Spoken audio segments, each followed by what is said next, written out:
South ఇండియాలోని అతి తక్కువ ధరలకి రత్నాలనందించే ఏకైక సంస్థ 6JVR. నెల్లూరు కోర్టులో జరిగిన చోరీ కేసులో కీలక మలుపు చోటు చేసుకుంది. మంత్రి కాకాని పాత్ర లేదని సిబిఐ స్పష్టం చేసింది. 400 పేజీలతో సిబిఐ ఛార్జ్షీట్ దాఖలు చేసింది. 2022 ఏప్రిల్ 13న నెల్లూరు జిల్లా కోర్టులో చోరీ జరిగింది. కోర్టులో ఫైళ్లను మంత్రి కాకాని మాయం చేశారని టీడీపీ నేత సోమిరెడ్డి ఆరోపించారు.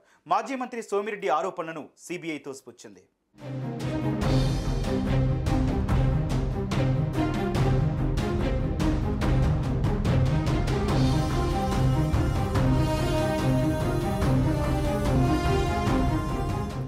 ఏపీ మంత్రి కాకాని గోవర్ధన్ రెడ్డికి భారీ ఊరట లభించింది. నెల్లూరు కోర్టు ఫైళ్ల మిస్సింగ్ కేసులో మంత్రి కాకానికి సిబిఐ క్లీన్ చిట్ ఇచ్చింది.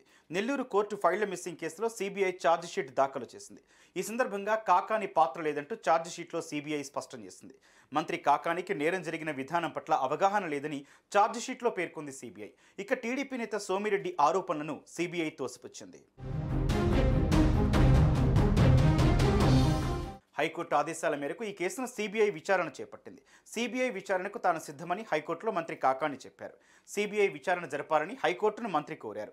సిబిఐ విచారణకు అభ్యంతరం లేదని అప్పట్లోనే హైకోర్టుకి అడ్వకేట్ జనరల్ తెలిపారు. నెల్లూరు కోర్టులో ఫైళ్ల మిస్సింగ్ కేసుకు సంబంధించి సుమారు ఏడాది పాటు సిబిఐ విచారణ జరిపింది. 403 పేజీల ఛార్జ్షీట్ దాఖలు చేసింది. 88 మంది సాక్షులను సిబిఐ విచారించింది. టీడీపీ నేత సోమిరెడ్డి ఆరోపణలను కొట్టిపారేసిన సిబిఐ మంత్రి కాకానికి దోషులతో ఎలాంటి సంబంధం లేదని తేల్చింది. ఏపీ పోలీసుల విచారణను సిబిఐ సమర్థించింది. పోలీసులు నిర్ధారించిన సయ్యద్ హయత్, షేక్ ఖాజా రసూళ్లను సిబిఐ దోషులుగా నిర్ధారించింది. దొంగతనాలు అలవాటు ఉన్న వీరే కోర్టులో ఉన్న బ్యాగ్ దొంగిలించారని ఛార్జ్షీట్లో స్పష్టం చేసింది.